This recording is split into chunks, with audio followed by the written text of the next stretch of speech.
Thanks so much for joining me. This is my fingers crossed, hope I don't have to use this emergency backup latkes video. We're going to be making latkes. For those of you who have never had them before, they're basically a potato pancake heavily involving oil. When I was a young mother, I took my kids to Sunday school and I happened to ask the teacher why latkes were such an important part of Hanukkah, and she said, oh, it's because the Maccabees, when they had their wonderful victory, they managed to get the lights to stay on for 8 days when they only had enough oil for one, made these wonderful pancakes to celebrate, which is a lovely story except for a couple of little problems. One of which is that the potato was a New World fruit, pretty much showed up from the Andes, maybe around the 16th century at the earliest.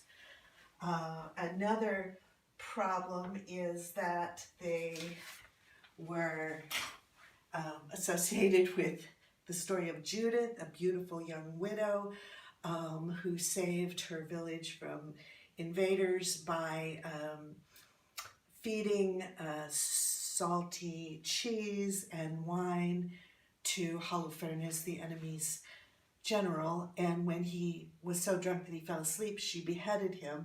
And in her memory, we have dairy foods on Hanukkah, except that she was actually if she even existed, it would have predated the Maccabees by hundreds of years. But having said all that, we eat potato latkes fried in olive oil. It turns out that latkes were actually first known by Jews, medieval Jews, maybe 13th century, in Italy, which is particularly appropriate because that's where I am this year.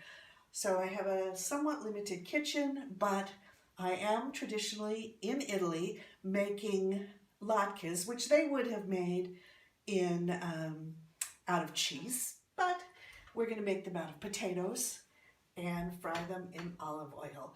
And the olive oil is really the only connection to the original story of Judah Maccabees. So we start with our potatoes and grate them. Now, if I weren't celebrating a traditional Hanukkah in Italy, I would have my food processor and I would do this in about a nanosecond, but things being what they are, we are going to grate potatoes. Take 3.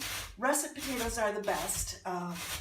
I have no idea if these are russet potatoes or not because I don't understand the Italian name for them. So you grate all 3 potatoes. I hope you don't have a real close relationship with your knuckles because there will be tragedy unless you're much better at this grating thing than I am. I'm telling you, food processor, Cuisinart is our friend. And I'm very sorry to say, we're also going to grate an onion, which means that for the rest of this video, I will probably be solidly in tears. Oddly enough, nobody ever offers to help me out by grating these things. So we take our grated onions and potatoes, put them in a strainer or something you can use that will work for, well, basically squishing them. You want to squeeze as much of the liquid out as you can. There are different schools of thought on latkes. I've had latkes that are completely smooth, pureed potatoes. I don't like those kind of latkes. I like to see the different chunks of potato, this different gratings, and have a little bit of bite to my latke. So to do that, it's really, really important that you don't have to go crazy, but squeeze out what liquid you can from your latkes. So you'll see that you'll get a little bit, sometimes more, sometimes less, depends on the potato. I think these are going to be good because they aren't too icky. Not a whole bunch of extra liquid there. Sorry, still crying for those onions. Some people like to put green onions in as well as the onion that you grated. Oh my God, look at those tears. I am not a huge fan of it, but we're going to do it today anyway because I have them. So we'll put those in and dump them into your bowl. Now, my recipe that I gave you, because I'm one of these evil cooks, says to put 1/4 cup of flour in. However, a trick that I learned from my wonderful mother-in-law was to grind up matzah, if you happen to have any. Just put it in your non-existent food processor or whatever you've got. Grind it up as small as you can and go with that instead. And so that's what we're going to do here today, just because I really like it that way. But flour works fine. If you're going to use flour, you might, and again, this depends on what kind of latke you prefer. If you like a more homogeneous latke, you can put some kind of leavening baking powder in, maybe a tablespoon of it. An important thing to put in is salt, and of course you're going to want to get a good kosher salt, which I don't have, but I have this even better lovely sea salt that I got here.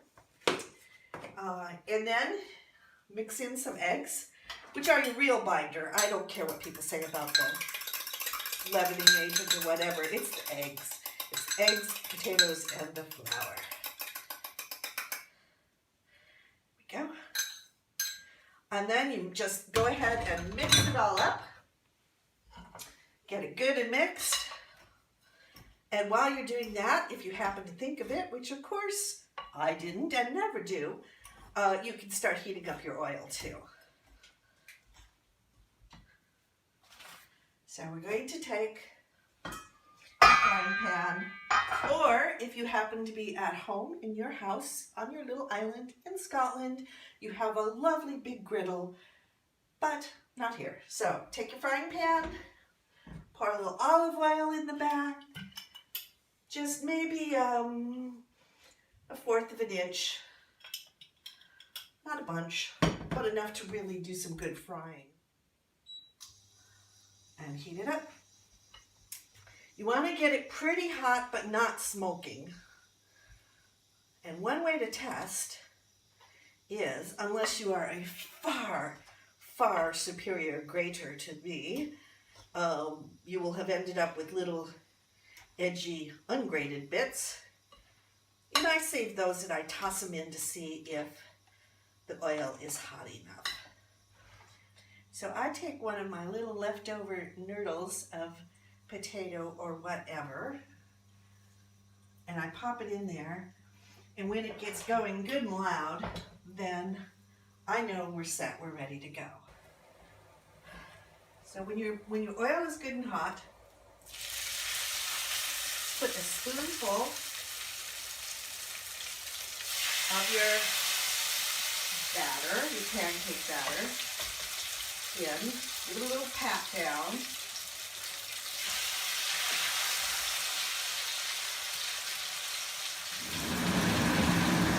No idea if this will work or not, but I'm going to give it a shot with just the handheld. You can think, that we're all in Blair Witch Project or something. So what you're going to do is stir up your batter. Take a bit of a spoonful of it and carefully just pat that in a little circle.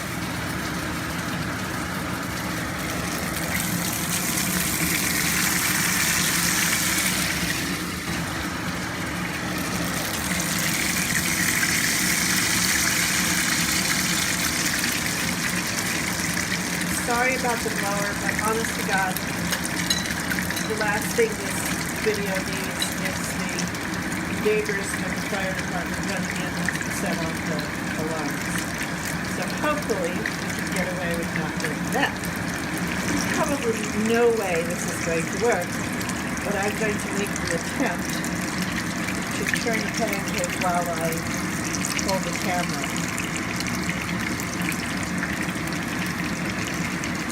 This is how people lose cell phones. Of course. There we go. So here we're on to side 2. And when they're pretty much this color on both sides, golden, you just pull them out. And then comes the wonderful part. You put them on a plate, get the sour cream, get the applesauce, and that's the real Hanukkah miracle.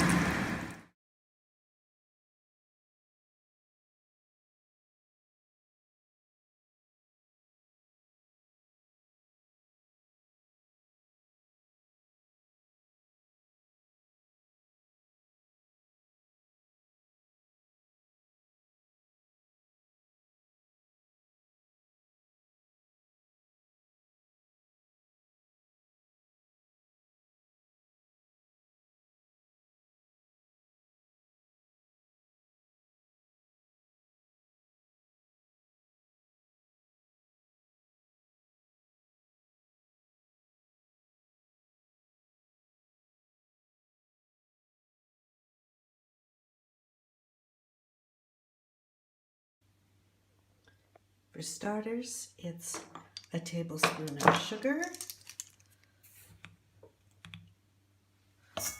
1 of flour,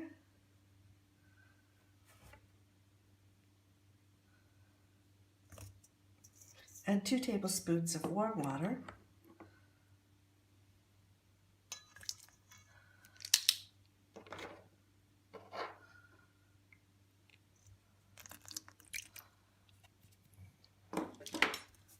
Then a cake of yeast or a package of dry yeast.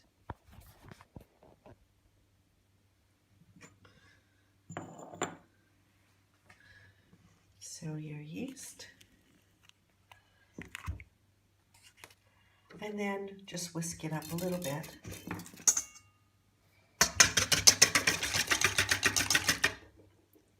Give it about 5 minutes and let it get really foamy. That's how you can tell your yeast is good and you're good to go. Okay, we've given it 5 minutes, and as you can see, the yeast has gotten quite foamy and bubbly, so I think we're onto a good thing with this batch of yeast. This is one you've probably all seen loads of times, but the next step is to separate yolks and whites. So you just make a little crack in your egg, and then, this is how my mother did it anyway, pour the yolk back and forth till you've got as much of the white out as you can. Dump it in. And then we need a whole egg in addition to that. So just dump 1 more egg in, which doesn't need to be separated, thank goodness. Of course, we're all going to politely ignore the fact that there was a teensy-weensy bit of eggshell in that white, because we aren't going to use it anyway. But back to our 2 yolks and whole egg. Just whip that up a little bit with a whisk or fork or whatever you happen to have lying around. I should probably say something about the lighting here, but what can you say? When we were looking for a rental, we forgot to specify that it had to have decent lighting for Zoom sessions. So there it is. One of the other tricks that I've learned over the years is how much fun it isn't to zest citrus peel. And if you're making something that has sugar in it, sugar is basically a whole bunch of little grinding tools. So you can take your sugar and grind it up with your peel, especially if you're using something like clementines or a thin-skinned fruit that doesn't have much pith. Just put that in your fake, not exactly real and terribly unworthy Cuisinart ersatz, and give it a good chop until it basically the peel has disappeared.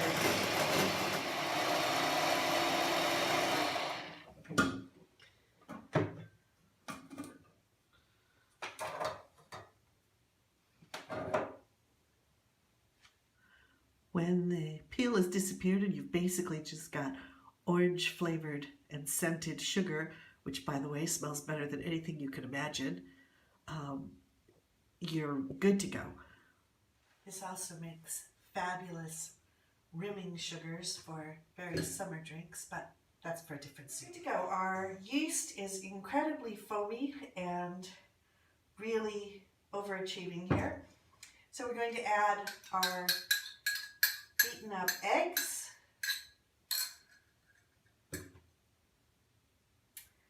the sugar and zest combination,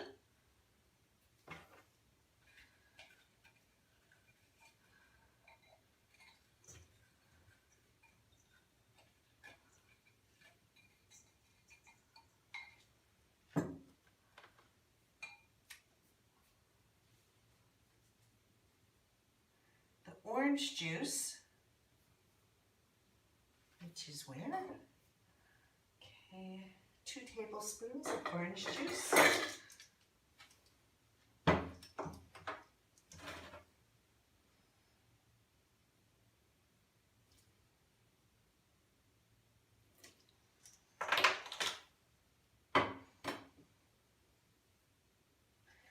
I'm not putting in the brandy, although I did that last time and it was pretty good. Salt, vanilla, and flour. We're going to pretend that we have measured this salt absolutely exactly. Because, you know, it could have happened. You never know. Salt. Oh, and I always forget to get at least one thing out. Today, lucky ingredient is the vanilla.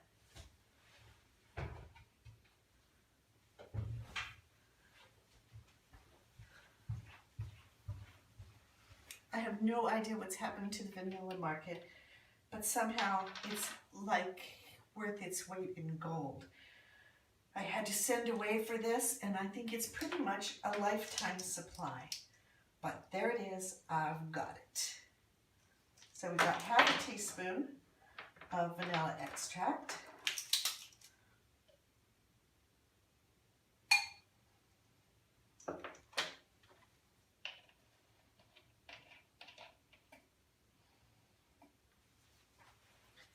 And then 2 cups of the flour.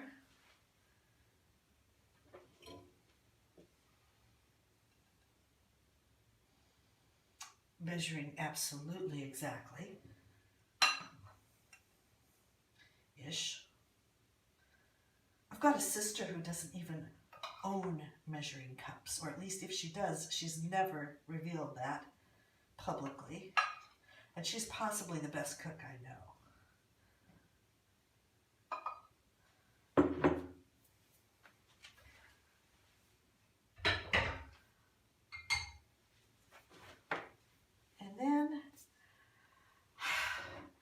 Then if you're at home and you have your KitchenAid with its fabulous stand mixer with a dough hook and all kinds of power, you go for it now. You can use a wooden spoon if you don't, or you can use something halfway in between, which is this lovely little mixer that has pretend dough hooks.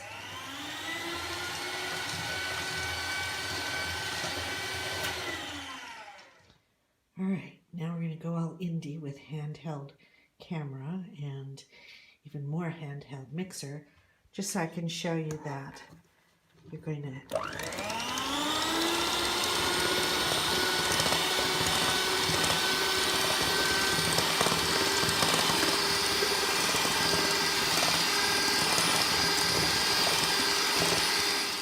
So did you catch that? How I forgot to put the milk in? But it's now in. And I'm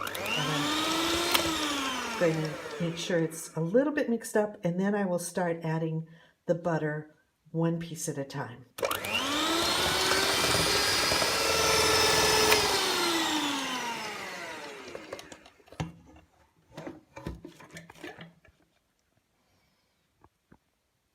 This is also pretty impossible to do if you've got one hand on the camera and one on the mixer, but we'll give it a shot. There goes your butter, and as I said, one chunk at a time. Don't worry about it if it isn't all the way mixed in or it's a little bit lumpy, because as you add more flour, that will pretty much take care of that.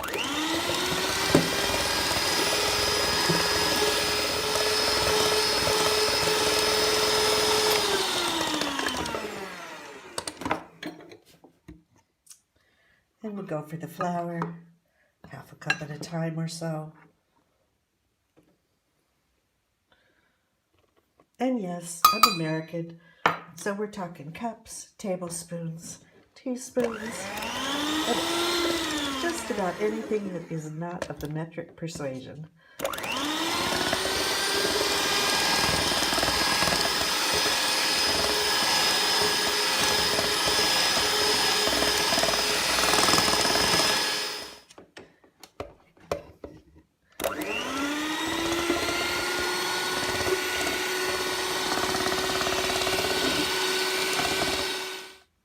And yes, as this goes on, I get sloppy.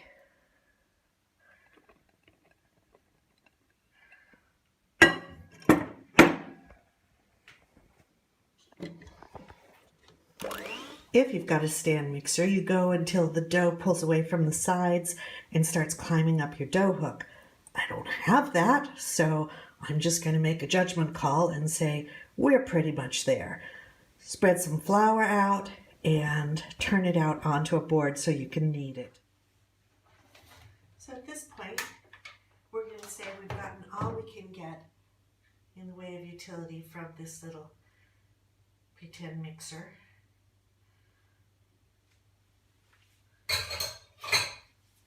And we're going to start kneading it by hand.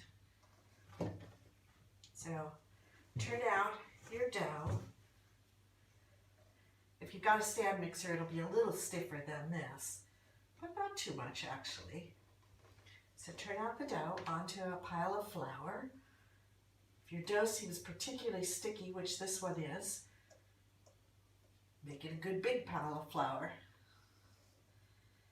It never ceases to amaze me how every batch comes out so different. The last time I made these, the dough was very dry.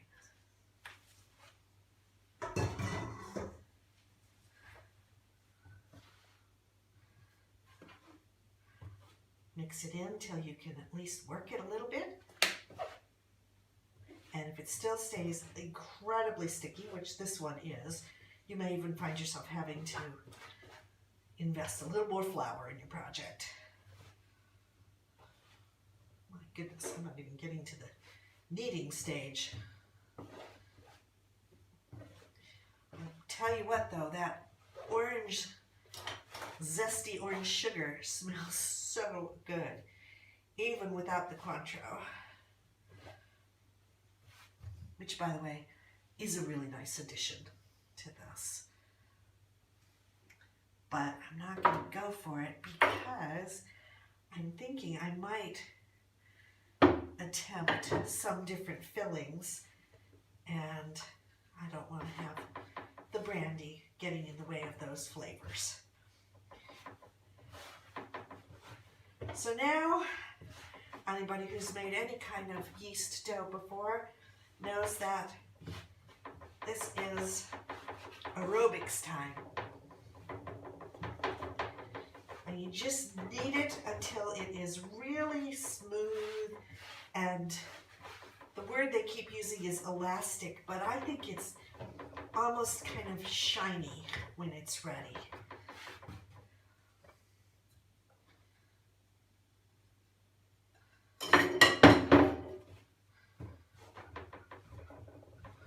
should take about 5 to, I don't know, maybe 7 minutes till that's done. Everybody in the world has their own technique for kneading.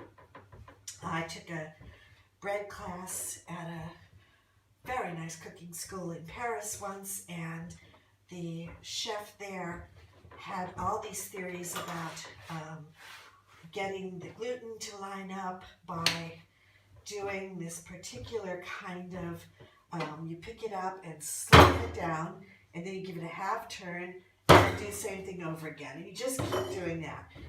I don't do that. I think because I started out, before I was cooking, I was making pots. And so I learned how to wedge dough. And anybody who's actually done any pottery recognizes, oh, this is sticky, recognizes what my technique is turning into. The thing about dough is it can't really help doing what it needs to do. So you just need to get it pretty much far along and it's going to line itself up. If you're making a dough that has a lot of eggs and butter in it, you're already halfway there, and so you get a kind of a pass on that. So when you're good to go, and it looks really smooth and a little bit shiny, then you're ready to put it in the bowl and let it rise. I don't know if you can hear that. That's Achilles. He seems to be the sheriff of these here parts, and he comes around every day and demands petting, ear rubs, chin rubs, and hasn't given up hope, although it's never worked, that he'll get some kind of snack out of the deal. My dog is terrified of him. If he sits right outside the door and just looks at her, she won't even try and get out. She'll run away. Okay, so you put some butter on your bowl, put your dough in, and then turn it so that the butter side is up. Give it a few pats, and then grab yourself a nice clean tea towel, put some warm water over the top,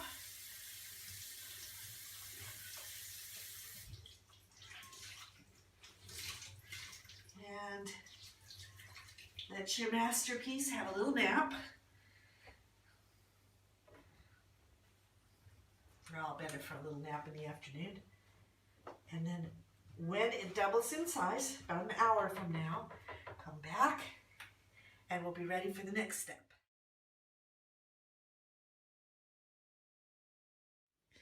So sometimes, as I said, you have really overenthusiastic yeast.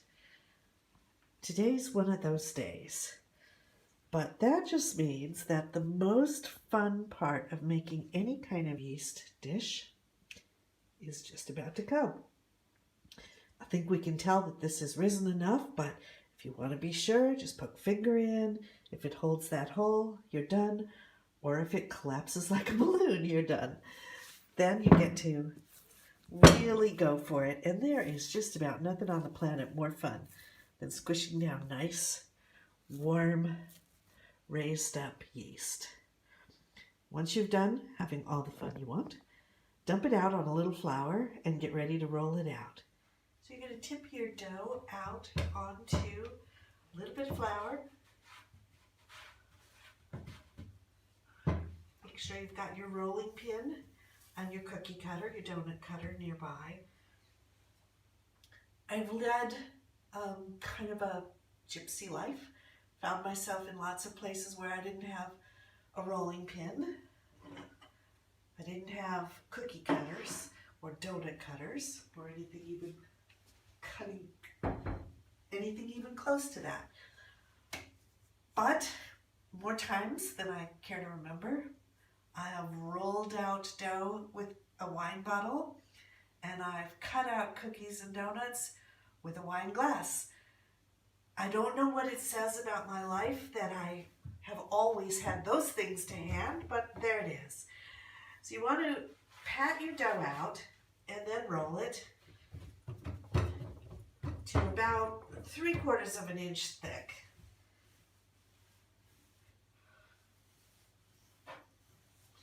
As you can see, it's going to make a fair number of Sufganiyot, and that's good because at least most years there are a fair number of people around who want some.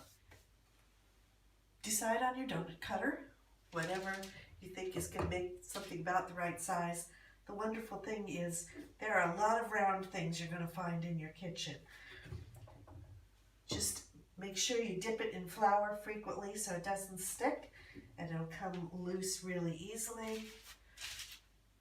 And set your donuts, not touching, because they're going to rise a little bit more, on some trays. The trays I have that came with this rental house are ridiculously small and adorable and fairly useless, but make do with what you got.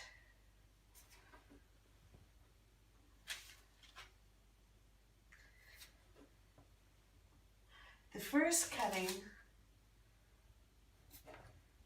of the dough is going to make the best donuts.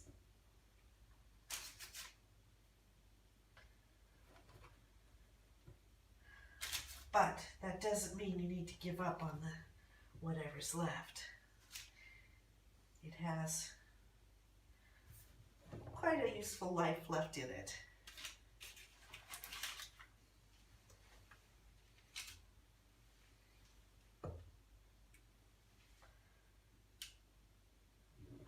This is the part, if you have any kids around, they will give you a hand with this bit. They're not going to be as miserly as you might be with the dough, so you'll find maybe half the number of donuts cut out, but twice the amount of fun.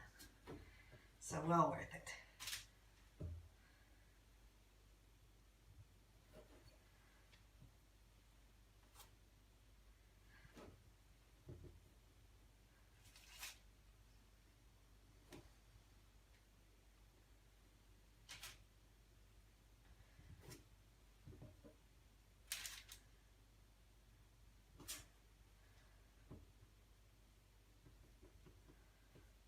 That's what I get for not dipping it in flour enough.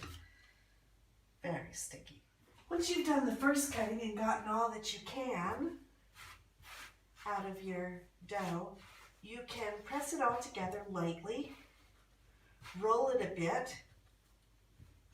You can only do this once because of the flour that you put on it. It's going to be, this latter batch will be tough, but they all find a home eventually.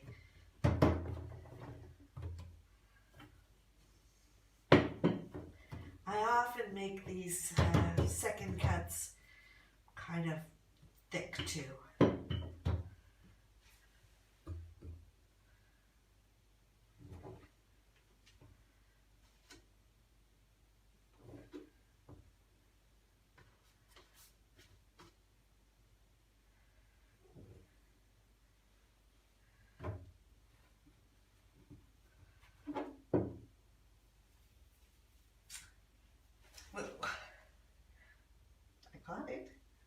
Julia Child would be proud of me. The last bits that are maybe just something you've rolled in a ball or a few scraps, don't get rid of them, save them, because they'll be very useful for that first batch that you put in the oil. It always takes a scratch donut before you get the oil temperature and duration for cooking and color and everything else down pat. So they too shall serve, or be served. Okay, so it's time for another one of my one-handed challenges. I've set out all of the Sufganiyot to rise. They'll take another, not quite as long as last time, but they need to rise until doubled. And you need to cover them with your damp cloth, which you've rinsed out again. Nice warm water. Can she do it with one hand? I'm thinking the answer is no. Ta-da! Thanks to the magic of stop action photography. We're going to let this rise and come back in an hour, get ready to cook it. We're going to turn on our oil.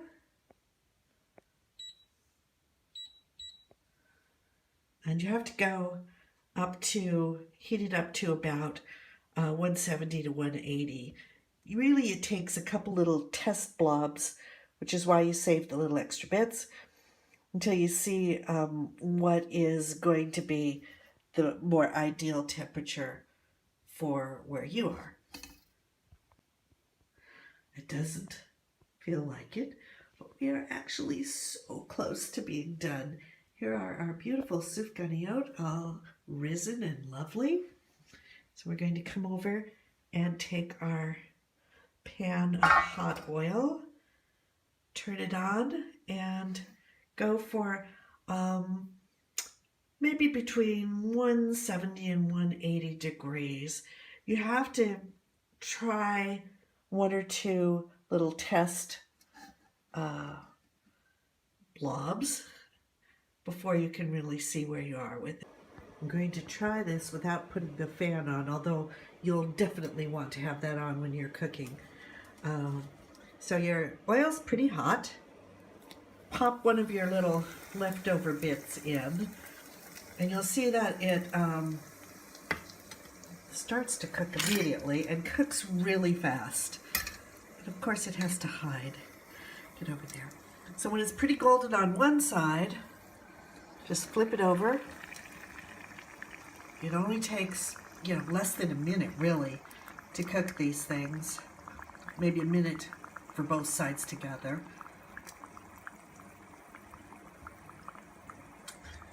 And when it's nicely golden on both sides, take it out, drain it on some paper towels,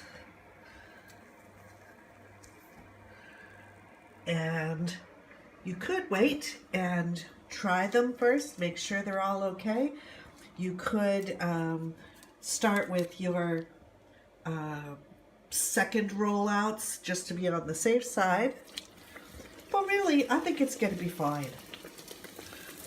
Want to make sure you don't let your oil get too hot. So I find that I end up with it well below the temps that they say. Most of the time, if you've got a nice little thermometer, it will have markings on it for deep fat frying, and I go with those. So let them go maybe half a minute on one side. When they start to look a little golden around the edges, just flip them over. Of course, there has to be one in each batch that just doesn't want to flip.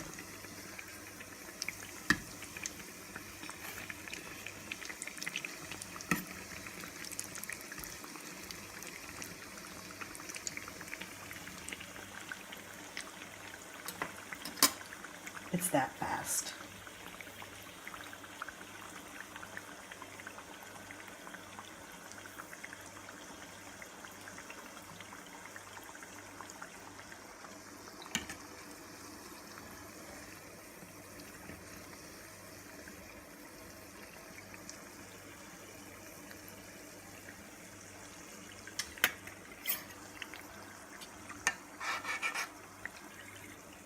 And there's your gorgeous Sufganiyot.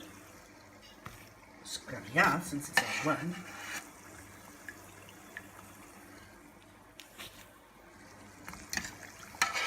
Put them over to drain, and they'll be ready for filling.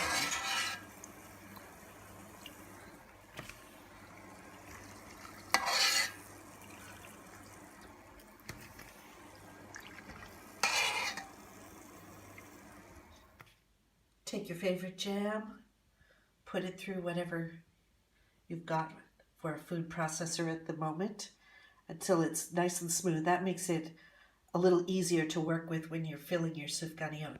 The other thing I like to do is make a little glaze. I had some orange left over from a very overachieving orange that we used for the peel. So I put a cup of icing sugar, confectioner's sugar for my American listeners, and just make a nice thin glaze, which of course I cannot possibly stir and film at the same time.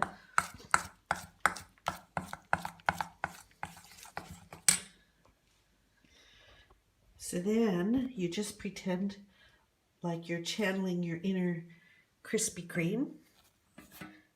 Dunk in your orange glaze.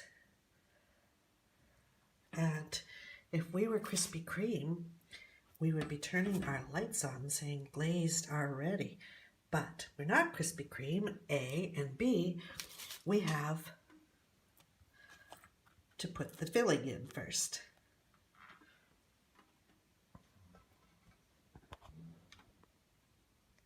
So I don't know if you can quite see this, but if you don't have a pastry bag, you can get these very cheap little disposable ones, and you just tear one off. As with everything else, there are theories about what makes the right amount of filling. You want to give it a good scoosh so that you definitely have some in there. But it's not about the filling, it's about the pastry. Filling is just a little, well, in this case, strawberry on the top.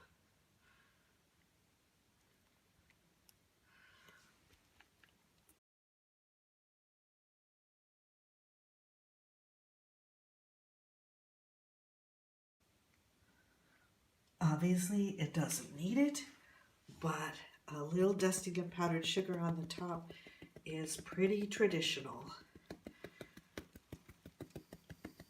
And, you know, what are the holidays if not all about tradition? Thank you, Tevya.